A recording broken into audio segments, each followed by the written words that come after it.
Galera, continuando aqui o que eu estava falando sobre a nossa retrospectiva.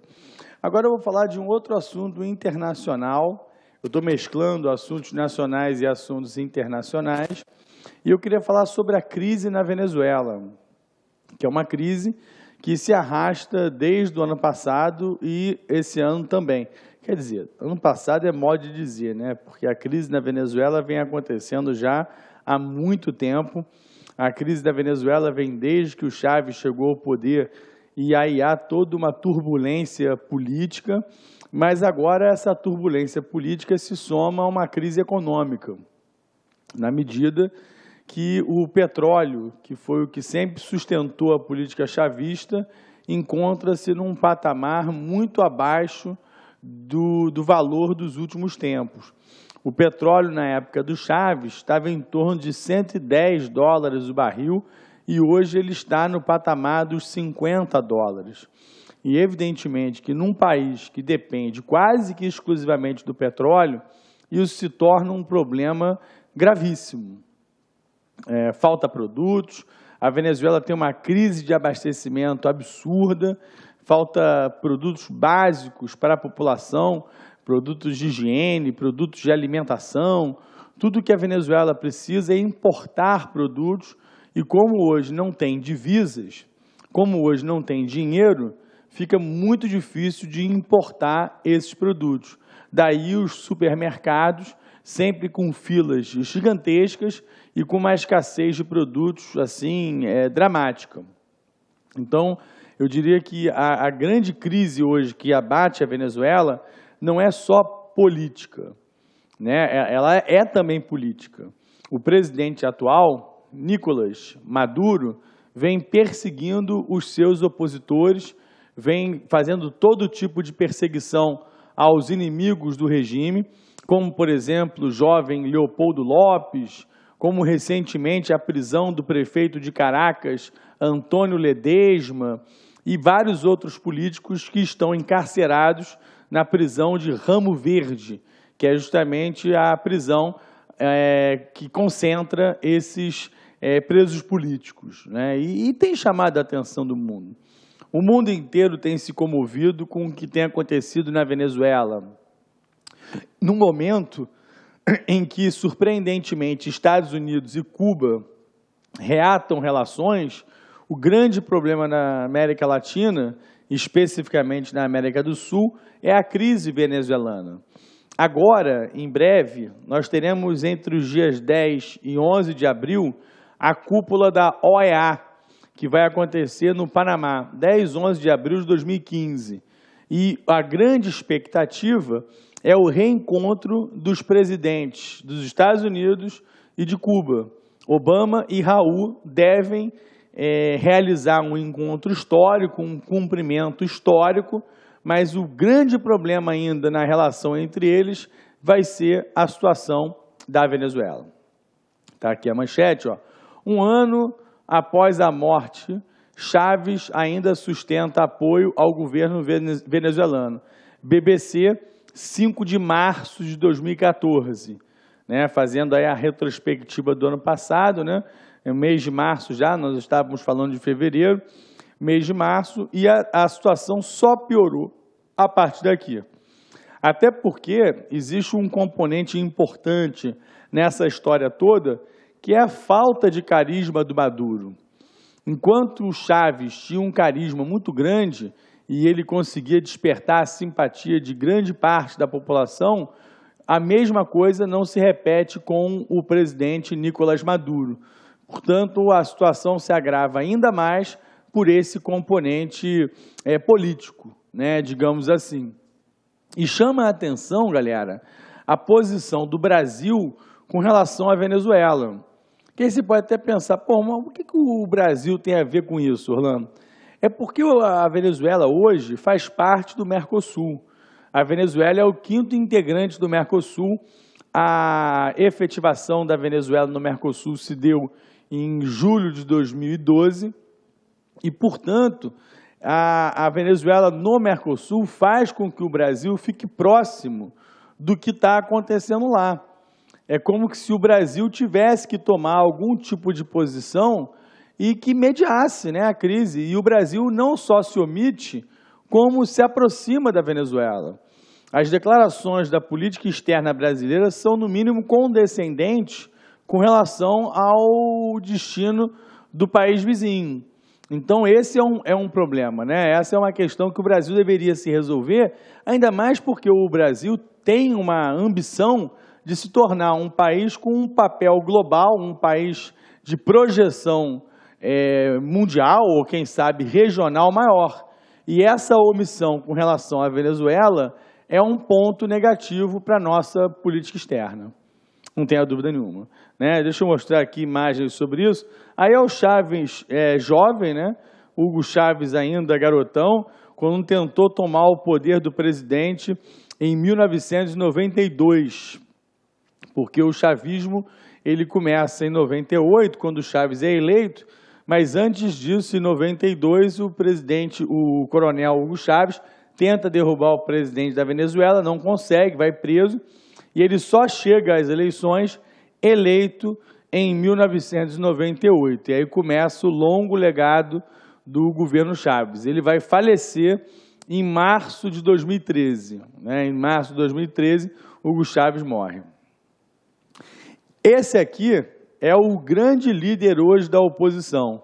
Existe também um político, que é o governador de Miranda, que é um importante político também contrário, o Capriles, Henrique Capriles, que é um político importante de oposição ao Chávez. Mas o Capriles está solto. Esse aqui é o Leopoldo Lopes. Ele foi preso em fevereiro do ano passado e agora, em 2015, completou 1 ano de prisão. Talvez seja o grande rosto, o grande perfil de oposição ao Chávez e que tem chamado a atenção mundial as campanhas pela libertação dele. Também está em Ramo Verde. Outra característica da Venezuela atual é o cerceamento da liberdade de imprensa.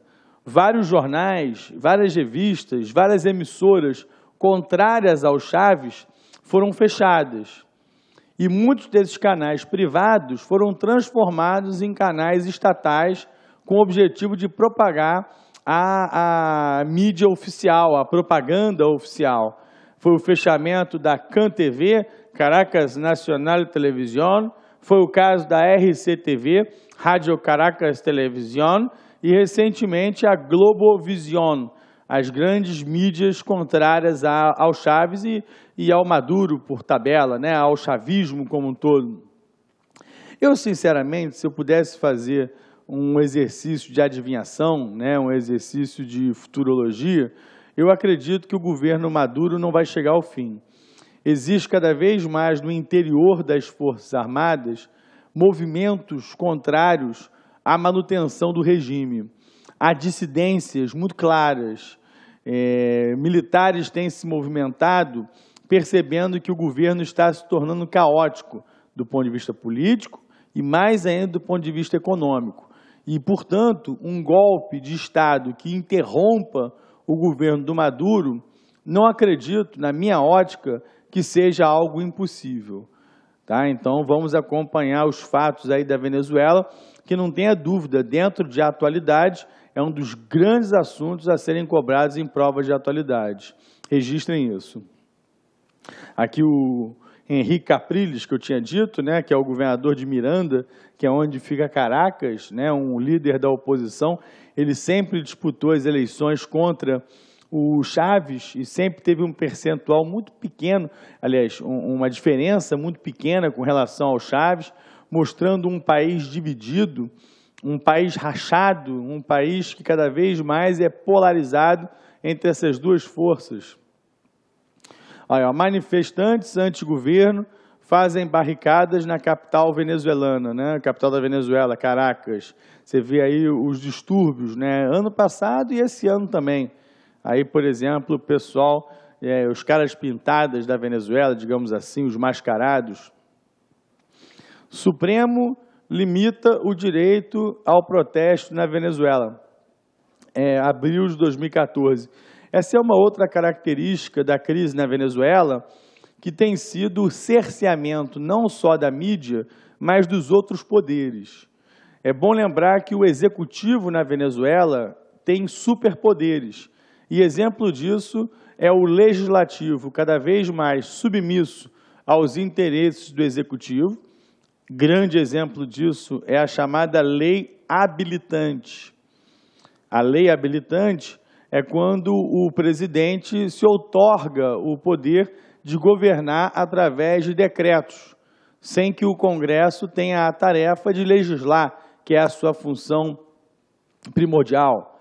Ao mesmo tempo, pode-se falar do judiciário cada vez mais calado, e um exemplo crasso disso foi a cassação do mandato da deputada Maria Corina Machado, uma deputada atuante da oposição que teve o seu mandato cassado de forma autoritária, de forma intempestiva, sem um processo legal, formal. Isso dá mais ideia ainda desse legislativo, desse judiciário, melhor dizendo, também controlado pelo executivo. Cada vez mais, eu diria, é difícil dizer se a Venezuela é um país democrático ou se a Venezuela é um país autoritário, se a Venezuela é uma ditadura. Essa linha é muito tênue e, no caso da Venezuela, eu tendo a dizer que este país é cada vez mais uma ditadura, apesar do Maduro ter sido eleito num pleito, inclusive, questionado pela apuração, né, e pela diferença de votos que se deu. Enfim, aqui notícias mais recentes da Venezuela, de 2015, até vindo aqui para 2015, Maduro permite ao Exército o uso de armas para reprimir manifestações. Você vê que foi uma medida extrema tomada em janeiro de 2015, já trazendo esse assunto rapidamente para a atualidade, para o presente, o uso de armas letais, armas de fogo, para reprimir as manifestações. Não demorou muito para que a primeira vítima aparecesse, um jovem, né, tá aqui, ó, estudante é morto na Venezuela em protesto contra Maduro. Um jovem de 14 anos que em São Cristóbal acabou sendo morto e isso gerou também bastante repercussão. Foi também esse ano, em fevereiro de 2015. Beleza? Ainda sobre a Venezuela. Venezuela vive clima de golpe com prisão de militares e opositores. Manchete de março de 2014. Então, há uma crescente na perseguição aos opositores. Eu repito, crise política, crise econômica. Essa que é a Maria Corina Machado, a deputada que teve o seu mandato cassado, a bela deputada, ela teve inclusive no programa da TV Cultura Roda Viva. Galera, eu sempre indico esse programa, é um programa que tem há anos no ar na televisão brasileira, sempre às segundas-feiras, às 10 horas da noite, na Rede Brasil ou na TV Cultura, e é justamente uma pessoa ao centro sendo entrevistada por uma roda de jornalistas, né, de estudiosos, sempre excelentes programas. Tá? Ontem, por acaso, eu estou gravando numa terça-feira, foi o líder do movimento Vem Pra Rua, né, falando sobre as manifestações do Brasil, sobre esse clima todo anti-Dilma e também a favor, tem as manifestações também favoráveis. Na semana passada foi o presidente da Câmara, Eduardo Cunha. Então, são entrevistas que interessam a quem tem interesse em estar a par dos principais fatos do Brasil e do mundo. Fiquem atentos. E aí o Leopoldo Lopes, quando foi preso ano passado, 18 de fevereiro, o opositor Leopoldo Lopes se entrega à polícia na Venezuela e aí, um ano depois, fevereiro desse ano, o oposicionista Leopoldo Lopes completa um ano preso na Venezuela. Então, você vê que o cara está aí preso já há um tempão. Beleza? Deixa eu passar aqui. E agora, bem recentemente, eu não queria só falar de 2014, já que tem assuntos que se prorrogam até o atual ano, esse é o prefeito de Caracas, Antônio Ledesma, que foi preso sem nenhum mandato. O Serviço de Inteligência da Venezuela, conhecido como SEBIN, invadiu o gabinete dele e, inclusive, com a utilização da violência, de todo tipo de violência, levaram o homem para Ramo Verde, para a prisão lá, e ele está preso até agora sem nenhuma explicação. A explicação que se diz é que ele incentivou as manifestações violentas contra o governo do Maduro. Balela, sabemos que a balela é apenas um regime cada vez mais autoritário acontecendo. E aqui, só para terminar, é curiosidade, a oposição da Venezuela produziu cartazes mostrando que, no passado, líderes da América Latina lutaram contra ditaduras e que, no presente, são, no mínimo, condescendentes com o governo da Venezuela, que é visto por muitos como uma ditadura. Então, aqui a brincadeira com o cartaz da Dilma Rousseff, da Cristina Kirchner, olha que curiosidade, no passado e no presente, o ex-presidente do Uruguai, José Mujica, conhecido como José Pepe Mujica, que deixou a presidência, assumiu no Uruguai o seu sucessor, o médico oncologista Tabaré Vázquez, e o caso da Michelle Bachelet, no passado e no presente, fazendo protestos contra a ditadura do Pinochet e, no presente, simpática ao regime de Maduro. Então, algumas imagens aqui. Eu diria, só para completar esse assunto, que na América do Sul, o país talvez que tenha a postura mais crítica em relação à Venezuela chama-se Colômbia. A Colômbia do presidente Juan Manuel Santos é aquele que se coloca na posição mais crítica com relação à Venezuela, esculhambando a Venezuela e exigindo investigações mais a fundo do que acontece na Venezuela. E em termos de organismos latino-americanos, ou americanos, não só latinos, a OEA, a Organização dos Estados Americanos, é uma entidade também bastante ácida, bastante crítica em relação à Venezuela. Só um parêntese sobre 2015, a OEA acabou de trocar o seu diretor-geral. Saiu o chileno José Miguel Insulza e entrou o uruguaio Luiz Almagro. Acabou de ter a troca, foi em março de 2015 que houve a troca de comando na OEA.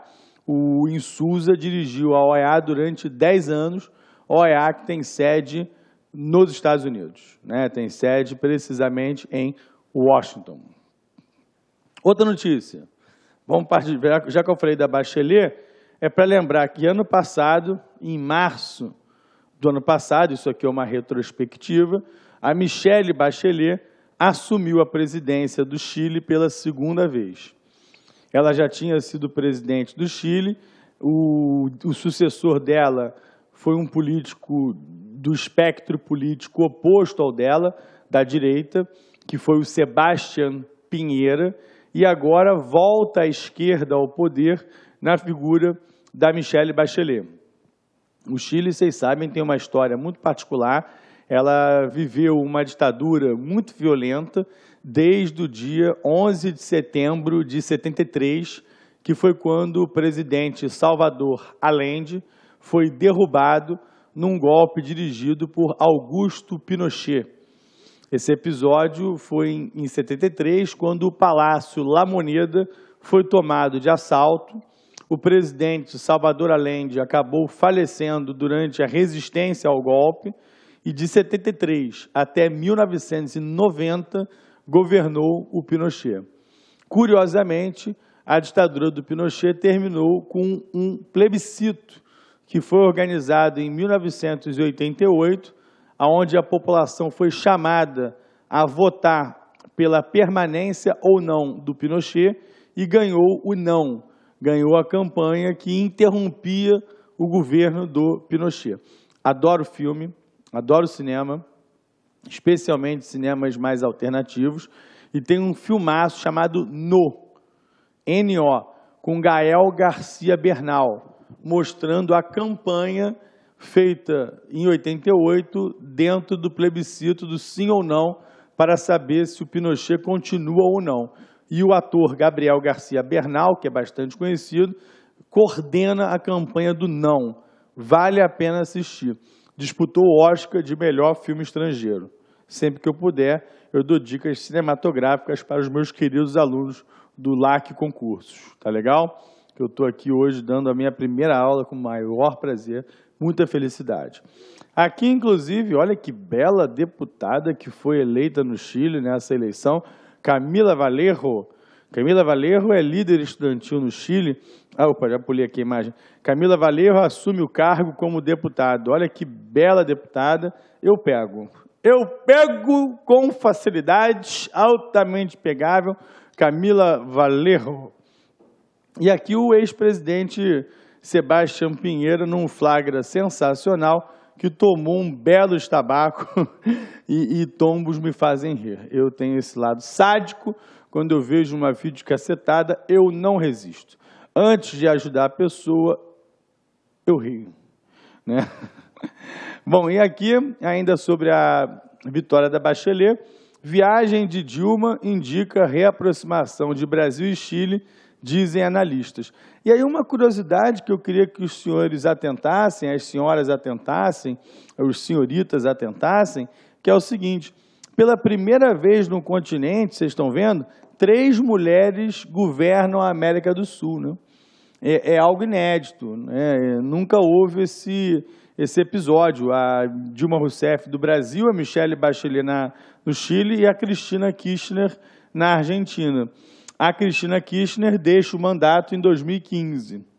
No final desse ano, tem eleições na Argentina e ela não pode disputar mais as eleições. Mas é um fato inédito e merece destaque, já que as mulheres estão assumindo grandes postos de destaque no mundo inteiro. Exemplo disso é a Mary Barra, que é a primeira mulher a dirigir uma empresa automobilística. Ela preside a GM, a General Motors, e sempre foi um espaço muito masculino, uma coisa muito sexista, né? Ter uma mulher no comando de uma empresa tão grande, da indústria automobilística, é novidade. A presidente do Banco Central americano, Janet Yellen, é a primeira a dirigir o Fed, que é o Federal Reserve, Banco Central americano.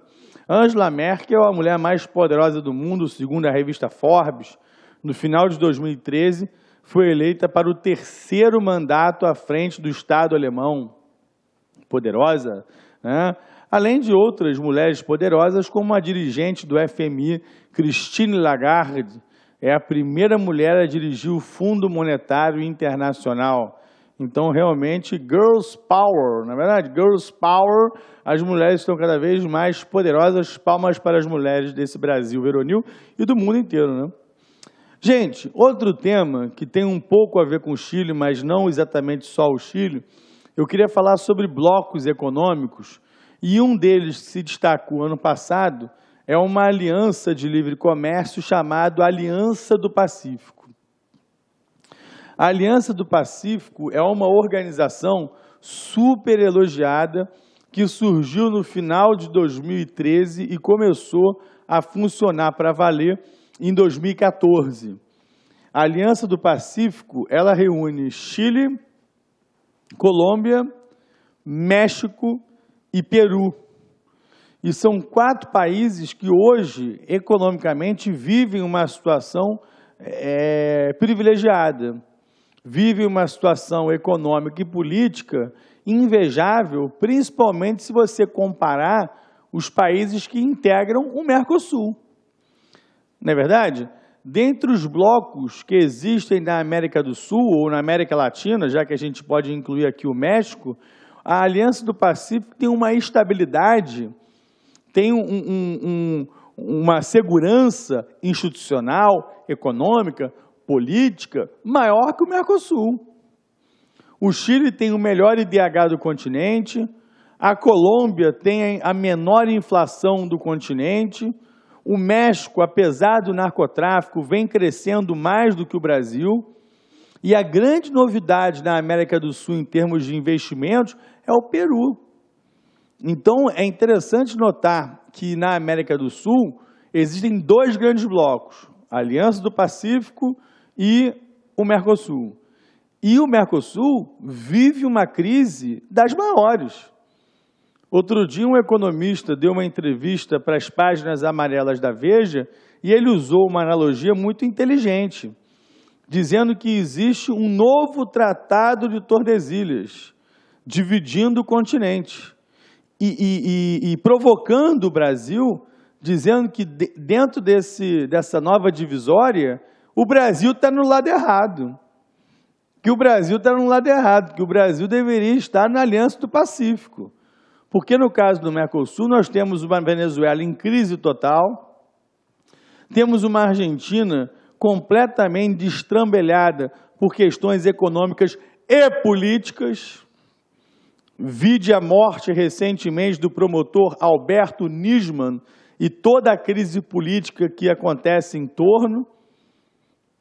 Eu posso falar depois sobre isso, em detalhes sobre o caso Nisman. O Uruguai, um país que pode ter uma economia mais ajustada, mas é um país muito pequeno, com 3 milhões de habitantes.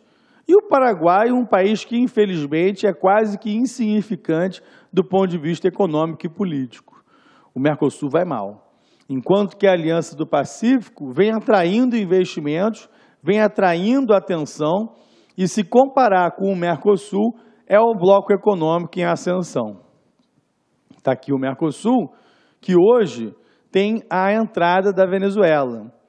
Vocês sabem que o Mercosul foi criado nos anos 90, para ser preciso, em 1991, no Tratado de Assunção. Começou a funcionar em 1994, com o Protocolo de Ouro Preto. Foi fundado por Brasil, Argentina, Paraguai e Uruguai, e teve a entrada da Venezuela. Quem está entrando no Mercosul é a Bolívia, mas isso ainda não está certo. O Mercosul tem 5 países integrantes. 5 países integrantes.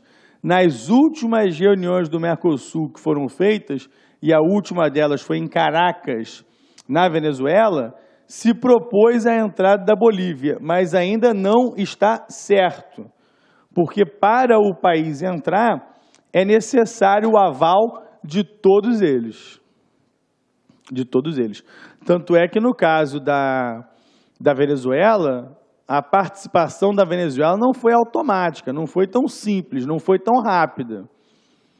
A Venezuela se candidatou a entrar para o Mercosul no dia 4 de julho de 2006. E ela só entrou no dia 31 de julho de 2012. Isso porque o Brasil se opôs durante muito tempo e depois a grande barreira à entrada da Venezuela foi o Paraguai. E aí houve um imbróglio, né? Eu não queria entrar em detalhes, mas o Paraguai foi suspenso do Mercosul por outros motivos. E enquanto o Paraguai estava suspenso do Mercosul, incluíram a Venezuela, enfiando a Venezuela goela abaixo do Paraguai. E o Paraguai foi obrigado a aceitar a Venezuela. A Inês estava morta, né? Então teve que acatar a entrada da Venezuela. Beleza? Então a crise aí do Mercosul é um tema importante também. Tá aí, ó. Crise venezuelana rouba a cena de Bachelet. Né? Isso aqui na posse da Bachelet. E o grande tema na América do Sul, o grande assunto, o grande chabu no continente, o que mais se fala é sobre justamente a entrada da Venezuela. E não só isso, a crise que a Venezuela vive, repito, política e econômica. Atentem para esse assunto da Venezuela, é tema para 2015. Muitos dos assuntos que eu aqui falo de 2014, você pode ter certeza absoluta que são assuntos que se perpetuam e que em 2015 vão ser cobrados em provas de atualidade. Beleza? Certeza absoluta. E aqui é a Unasul, né? Já que eu estou falando de organizações do continente, eu falei do Mercosul, falei da Aliança do Pacífico, vocês sabem que desde 2008 existe uma organização chamada Unasul, que não é um continente, não é um bloco econômico, é uma associação entre todos os países da América do Sul. No caso, são 12 países da América do Sul que fazem parte. 12 países. E aí eu incluo também a Guiana e o Suriname. A Guiana, que não é a inglesa, né? É de ex-colonização inglesa, capital Georgetown, e o Suriname, capital Paramaribo, né? E todos os outros países fazem parte da Unasul. Eu diria o seguinte, para você entender de bate-pronto. A Unasul é uma OEA sem Estados Unidos e Canadá. É uma associação entre os países do continente para tentar zelar pela segurança institucional, pela paz entre os estados que fazem parte, por uma coordenação política entre os países que integram. Por exemplo, vou dar um exemplo concreto. Está tendo uma crise brabíssima agora na Venezuela. A Unasul envia uma comissão para a Venezuela para tentar mediar uma saída para a crise. Funciona, né? Não muito, né? Tem poder? Não muito, mas existe uma organização para isso. Tem até toda uma estrutura de poder, né? A sede da Unasul é um belíssimo prédio que fica lá em Quito, no Equador. O nome do prédio chama-se Néstor Kirchner. É uma homenagem ao primeiro secretário-geral da Unasul, que foi o Néstor Kirchner. Hoje, o secretário-geral da Unasul chama-se Ernesto Samper, que foi presidente da Colômbia e hoje é o diretor-geral da Unasul. Existe até uma estrutura, até organizada a Unasul. Agora, se tem realmente poder para evitar uma crise como a que acontece na Venezuela, eu confesso aos senhores que eu seria um tanto quanto cético. Ok? Então, está aí o caso da Unasul. Deixa eu passar aqui a imagem. Deixa eu até apagar o que eu escrevi aqui. 12 países. Ainda sobre a Unasul aí, ó. A última cúpula da Unasul foi em São Juan, em 2013. Na verdade, foi um festival de cinema. Porque a Unasul prima por uma integração não só política e econômica, mas cultural também, né? É criar uma identidade cultural no continente. E aí festivais, por exemplo, de cinema também acontece, como o Festival de San Juan. Beleza?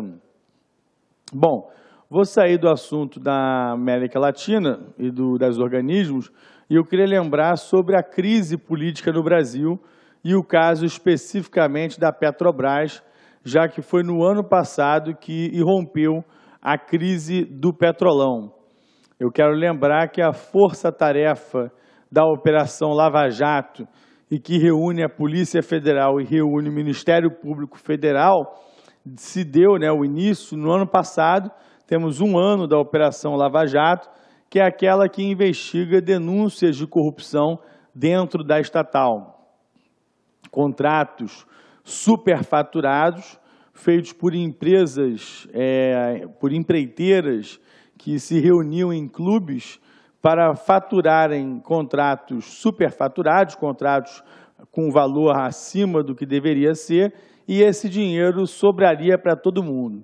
Sobraria para políticos, sobraria para operadores doleiros, sobraria para os próprios empreiteiros, para funcionários públicos dessas estatais. É o caso do foco principal é a Petrobras, mas já se fala em BNDES, já se fala na Belo Monte, na hidrelétrica de Belo Monte, que há denúncias de superfaturamento dos contratos. Mas eu prometo aos senhores que nos meus cursos de 2015, nos cursos mais atuais, não só a retrospectiva, que eu vou tratar em detalhes com relação à Operação Lava Jato, ao protagonismo do juiz Sérgio Moro e às repercussões envolvendo as prisões de dirigentes políticos, de dirigentes das empresas estatais, como Paulo Duque, como Paulo Sérgio Costa, como Nestor Cerveró, e toda essa questão da delação premiada e o que está acontecendo. Certamente, no meu curso atual, no meu curso aqui de 2015 em diante, um raio-x detalhado da corrupção que envolve o Brasil e esse caso específico do chamado Petrolão, né? Ah, Orlando, mas a corrupção não começou no PT. É verdade, não tenho dúvida nenhuma disso. Tanto é que próprios corruptores, como Pedro Barusco e outros mais, atestam que a corrupção começou antes. Mas eu falarei do antes e do atual.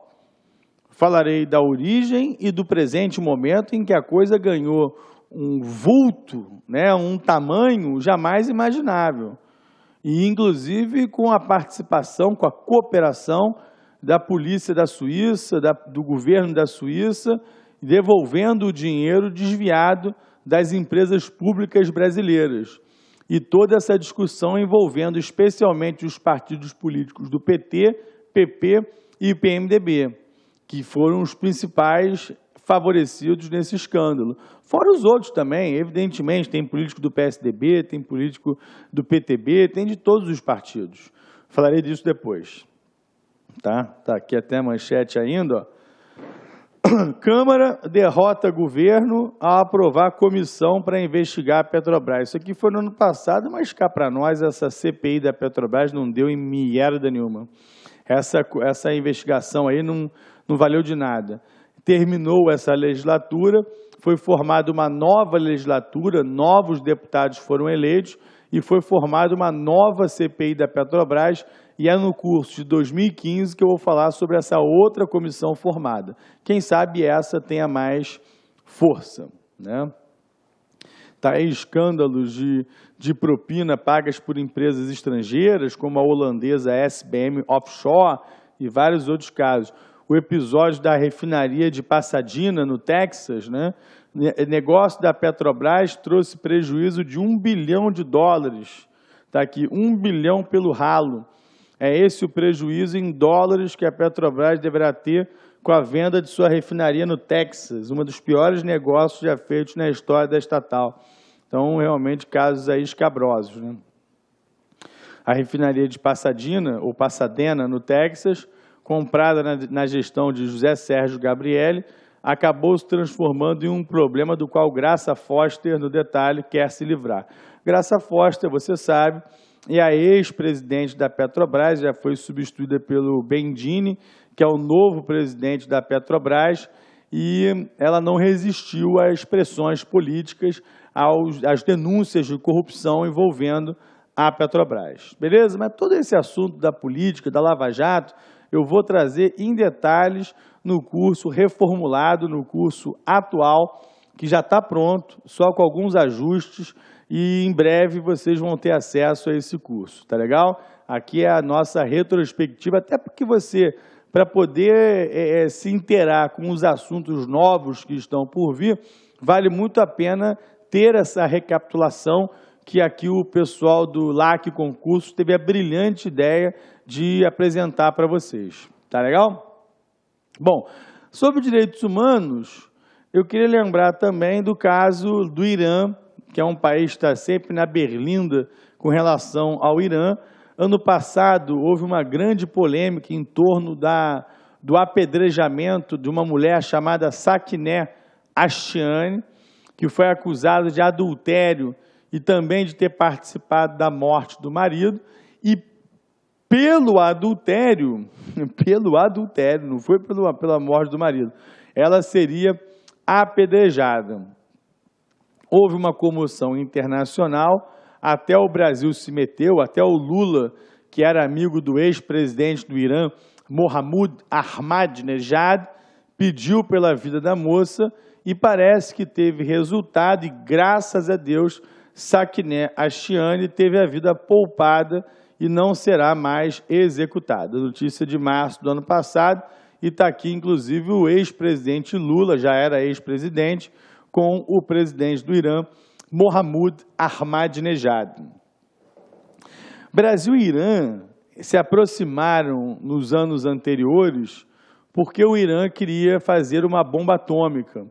Apesar dele argumentar que ele não tinha interesse em fazer uma bomba atômica, o mundo inteiro, e aí eu estou falando dos Estados Unidos e os países do Conselho de Segurança, aumentaram as pressões sobre o governo de Teherã, sobre o governo do Irã. E, na época, um dos poucos países que saiu em defesa do Irã foi o Brasil. Brasil e Turquia. Tanto é que houve uma votação no Conselho de Segurança da ONU e apenas 2 países não votaram a favor de sanções contra o Irã, Brasil e Turquia. Aí você fala, pô, mas o Brasil faz parte do Conselho de Segurança? Isso é uma informação importante, eu queria que vocês aprendessem isso. O Conselho de Segurança, ele é o órgão executivo da ONU. Ele é o órgão que decide por sanções contra países, defende missões de paz, intervenções militares contra países. Eu diria que é o órgão executivo da ONU. Mas o Conselho de Segurança, ele é formado por 15 países. 15 países.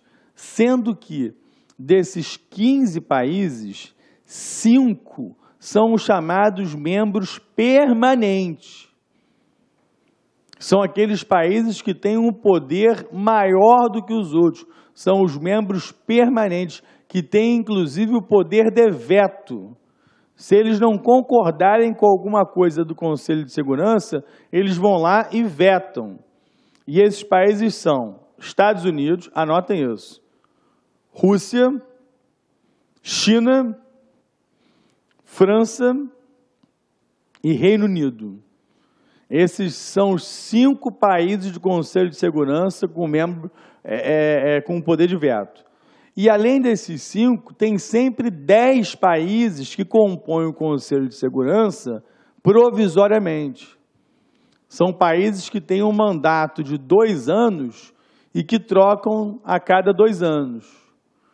O país recordista em participações no Conselho de Segurança como membro eleito é o Brasil. E quando houve essa discussão de fazer sanções ou não ao Irã, o Brasil fazia parte do Conselho de Segurança como membro eleito. E o Brasil se opôs às sanções ao Irã. Entendeu? Tem até um livro muito interessante chamado Declaração de Teherã, do ex-embaixador Luiz Felipe Lampreia. É um livro curtinho, mostrando como é que o Brasil tentou se fortalecer na diplomacia internacional, ganhar maior status, ganhar mais moral, quando defendeu o Irã, argumentando que o Irã não tinha objetivo de fazer bomba e que seria legítimo por parte do Irã enriquecer o urânio para fins civis. O problema é que o mundo sempre desconfiou dessas intenções do Irã, entendendo que o Irã, na verdade, estava escondendo o jogo. Que o Irã, na verdade, estava escondendo o jogo e estava querendo fazer a bomba. Outro grande tema do ano passado. Só um parêntese, o Ahmadinejad já não é presidente do Irã e quem hoje assumiu chama-se Hassan Rouhani. Ele é um clérigo religioso, mas muito mais moderado do que o civil Mohammad Ahmadinejad. Dá uma curiosidade. É um clérigo mais light, digamos assim, mais light. Beleza? Aí, ó. Irã abandonará tecnologia militar. Aqui já sob a batuta do novo presidente iraniano, Hassan Rouhani. Mais moderado, mais flexível, mais light. Como eu disse. Aí, leia. Esse é o Hassan Rouhani. Beleza? Galera, outro grande tema do ano passado, que eu queria que os senhores alinhavassem vossos apontamentos, grande tema, são os BRICS. BRICS, senhores sabem, são os países emergentes. Esta é uma sigla que surgiu em 2001, quando um economista chamado Jim O'Neill, que trabalhava para o banco Goldman Sachs, lançou uma sigla aludindo quais seriam os 4 países emergentes para ele no início daquela década, no início daquele século, 2001. E ele sugeriu Brasil, Rússia, Índia e China. E surgia o acrônimo BRIC. BRIC. Os países citados na sigla gostaram da ideia. O mercado financeiro gostou da ideia. A sigla pegou e passou a ser usada com frequência para definir os países emergentes que estavam com tudo. Curiosamente, em 2009, o grupo fez a sua primeira cúpula, a sua primeira organização. Eu diria a vocês que o BRIC se institucionalizou e passou a ter reuniões anuais para discutir temas que têm a ver com eles. Tanto é que o grupo, em 2011, se sofisticou e houve a entrada de um quinto país, South Africa, África do Sul. Estava formado os BRICS. Os BRICS. Todo ano tem BRICS, todo ano tem reunião dos BRICS. E em 2014, o encontro dos BRICS foi no Brasil. Foi em glorioso Ceará, foi em Fortaleza que acontece o encontro dos BRICS. Está aqui ó, a reunião, né, no Ceará. Também houve um encontro paralelo em Brasília. Mas a cúpula mesmo, para valer, foi no Ceará, os líderes todos estavam lá. E não foi um encontro à toa. Eu queria que os senhores anotassem aí vossos apontamentos, que alinhavassem em vossos apontamentos duas decisões primordiais que foram tomadas no Brasil ano passado. Primeira, foi criado o Banco Nacional de Desenvolvimento. Né? Na verdade, o nome é NBD, Novo Banco de Desenvolvimento. Né? Em português seria NBD, Novo Banco de Desenvolvimento.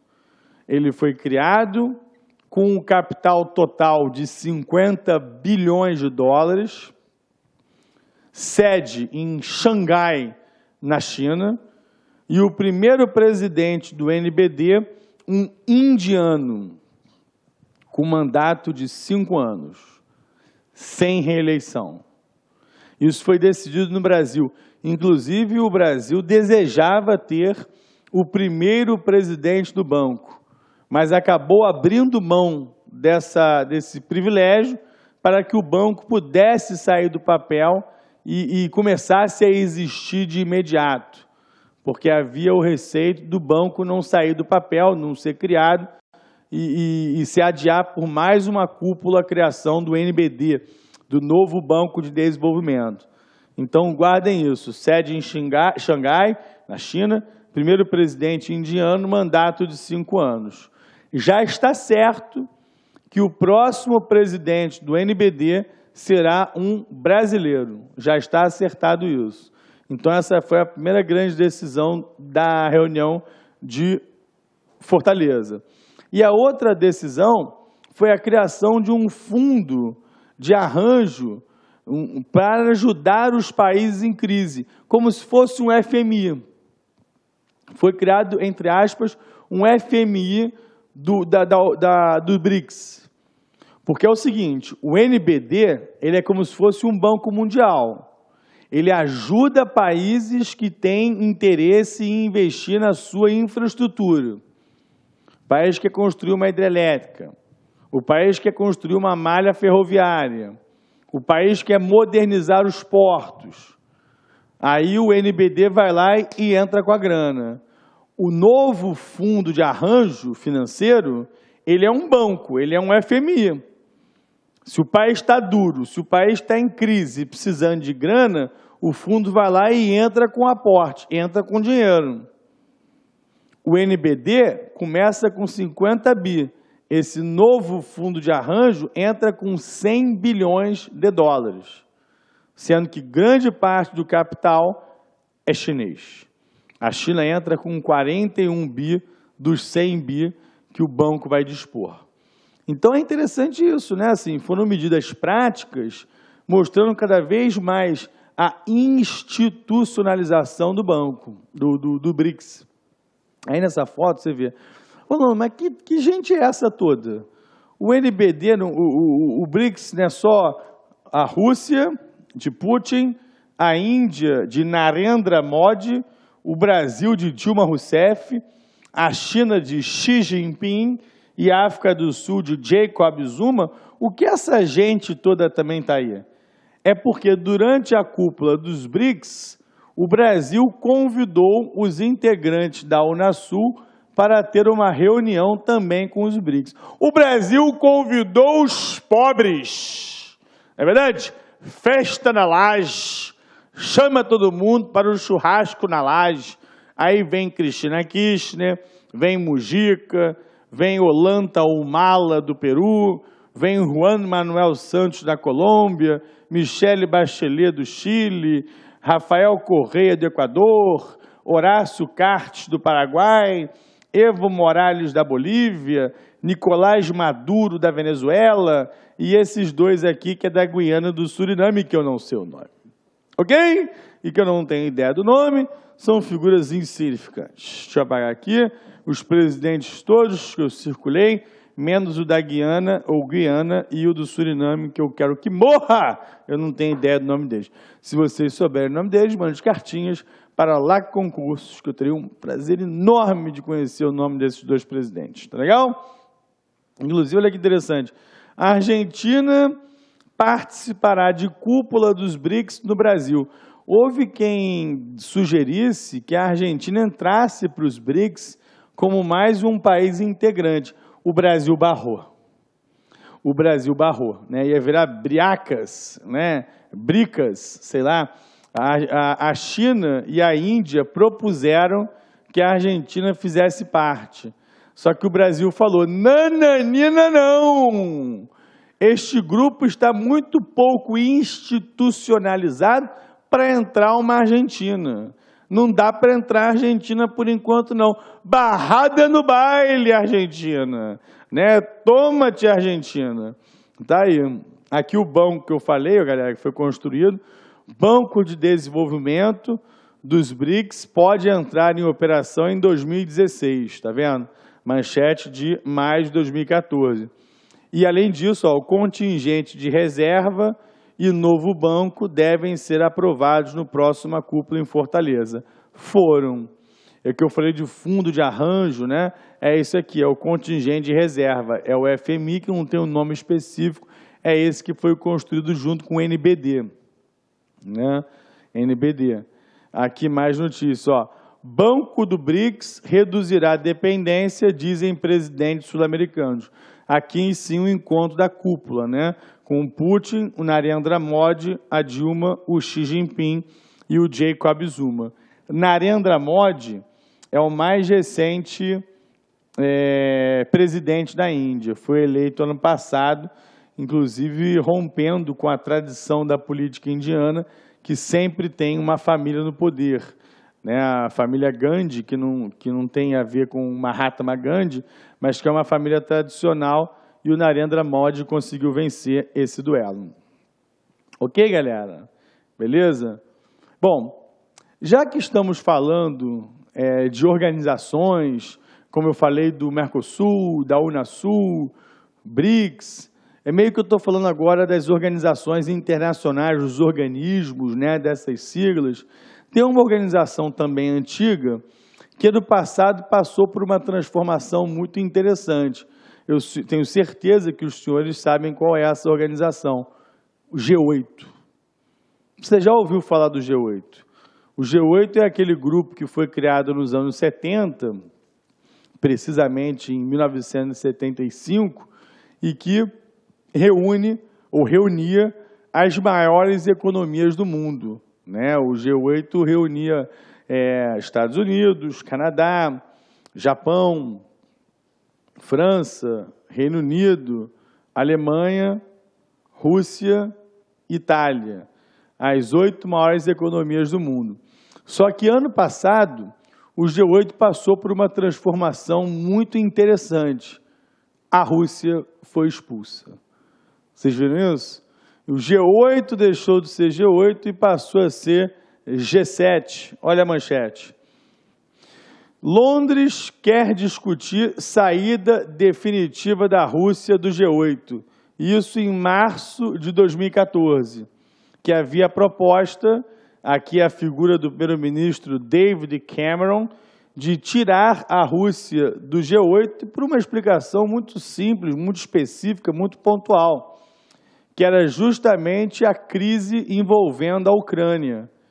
A Rússia se envolveu naquela crise com a Ucrânia e tirou da Ucrânia a Crimeia e hoje ameaça as regiões a leste da Ucrânia, como Slaviansk, Donetsk, Lugansk, e cada vez mais estimula o separatismo. Então, como represália, a União Europeia, ou especialmente o G8, expulsou a Rússia. Tanto é que a cúpula do ano passado, a cúpula de 2014, iria acontecer na cidade russa de Sochi, que é a cidade que aconteceu a maior Olimpíada de Inverno da história, a mais cara Olimpíada de Inverno da história. E aí, para aproveitar a logística criada em Sochi, a Rússia tinha preparado o encontro para lá. Mas a Rússia foi expulsa. E o G8 virou G7.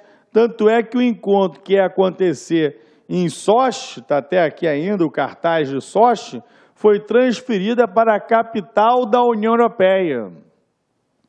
Foi transferida para a capital da Bélgica, Bruxelas. Bruxelas acabou sendo o encontro, a sede do encontro do G8. Está aqui a sede, ó. Cúpula de Bruxelas já é G7. G7 pede à Rússia que pare de desestabilizar a Ucrânia. E aqui os líderes mundiais do G7 reunidos. Barack Obama, Angela Merkel, David Cameron, Matteo Renzi da Itália, Shinzo Abe do Japão, Stephen Harper do Canadá, François Hollande da França e os dois dirigentes da União Europeia, Durão Barroso e Herman Van Rompuy. Diga-se de passagem, Durão Barroso já deixou o cargo e hoje quem dirige a União Europeia, a Comissão Europeia, é um luxemburguês chamado Jean-Claude Juncker, que substituiu o Durão Barroso, que durante muitos anos esteve à frente da Comissão Europeia.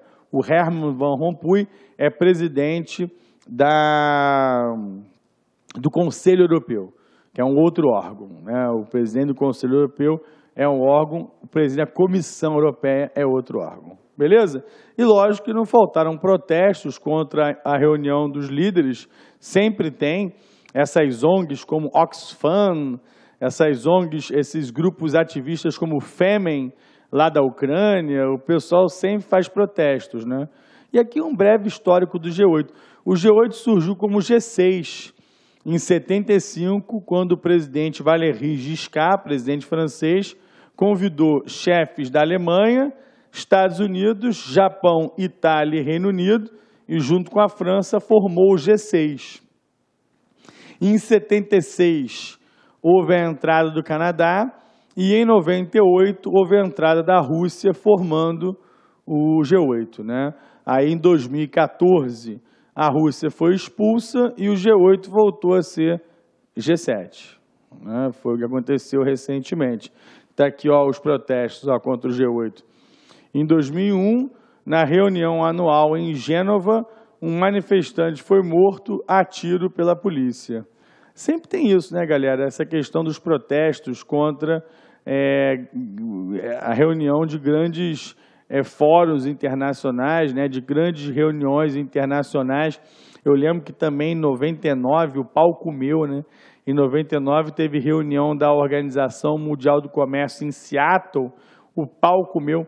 Até caiu em prova de concurso isso, tem um filme ótimo, vale a pena você anotar, Batalha de Seattle, que é com a atriz Charlize Theron, com Woody Harrelson e grande elenco, mostrando lá as manifestações contra a reunião da Organização Mundial do Comércio. Então, esses protestos anti-globalização, eles não são raros. Eu lembro que no final do ano passado, em Londres, foi aberta uma exposição muito interessante chamada Objetos Desobedientes.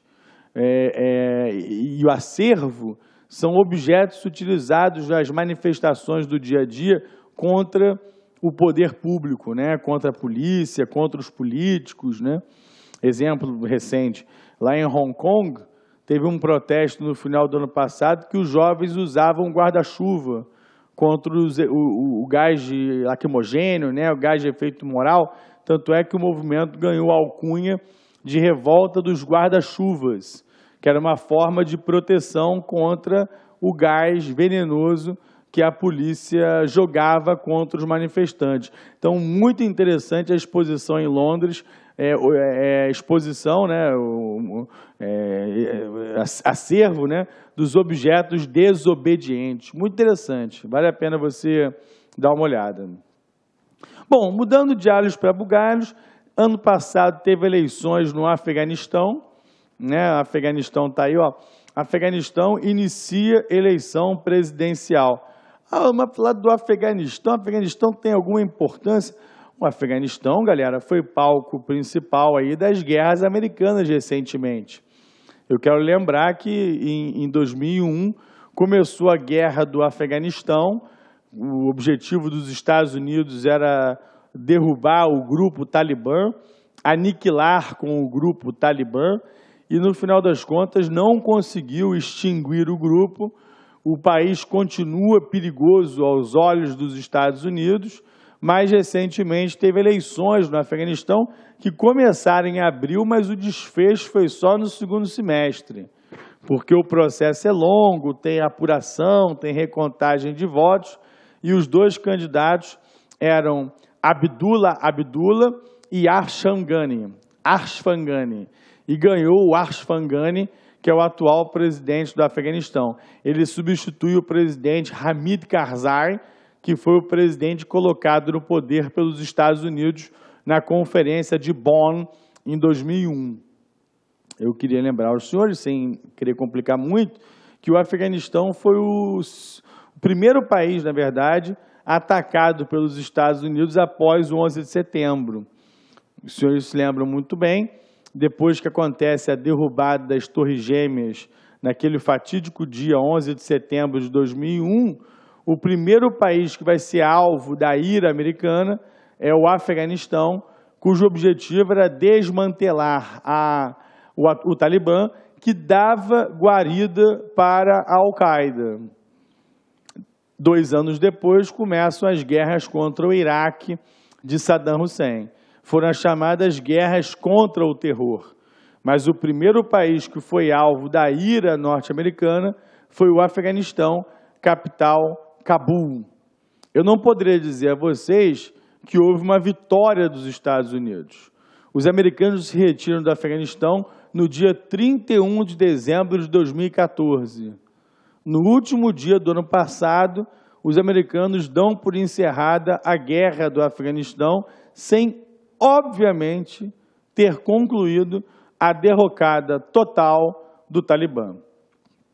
Tanto é que este grupo terrorista atuou recentemente no país vizinho, no Paquistão, invadindo uma escola e matando centenas de crianças, filhas e filhos de militares paquistaneses.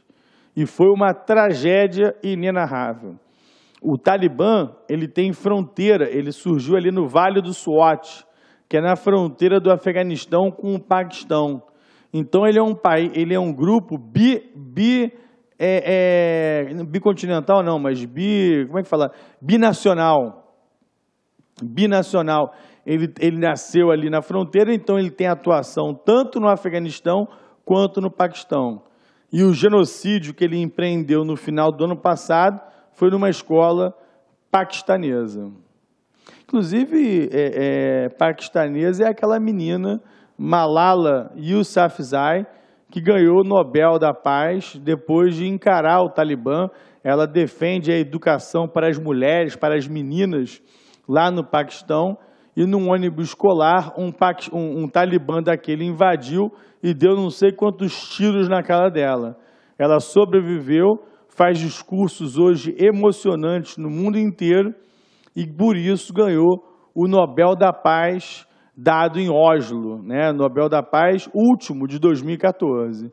Ela é a última laureada com o Nobel da Paz. É muito assunto, né, galera? É muita informação aqui. Eu espero que vocês não estejam muito perdidos. Saber quem ganhou o Nobel da Paz é interessante para a prova.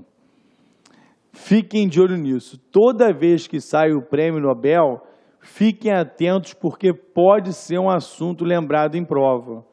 Esse último ano, 2014, ganhou a menina Malala Yousafzai e um indiano chamado Satyani, não sei o que, Satyani. Foram os dois vencedores. O Satyani, ele ganhou o prêmio porque ele também defende a retirada das crianças da escravidão e a ida dessas crianças para as escolas. Por isso que o tal do Satyani ganhou, junto com a Malala Yousafzai. Guardem os Nobéis da Paz, que são sempre temas interessantes. Tá? Então está aí o caso do Afeganistão. Esse é o presidente Hamid Karzai, que deixou o poder finalmente, era o presidente desde 2001, tá vendo? Colocado pelos Estados Unidos. Aí o processo eleitoral entre os dois candidatos, Abdullah e o Ashraf Ghani, que foi quem ganhou as eleições. O Afeganistão é um país que tem uma postura muito machista, né? As mulheres sofrem todo tipo de repressão, são obrigadas a usarem essa burca que cobre da cabeça aos pés, né? As mulheres não podem sair de casa sem a presença do marido, é cheio desse tipo de coisa. Então é um tema realmente importante, essa questão do Afeganistão. Tá legal? Fiquem de olho nisso, porque é um tema fortíssimo de prova também. Clique lá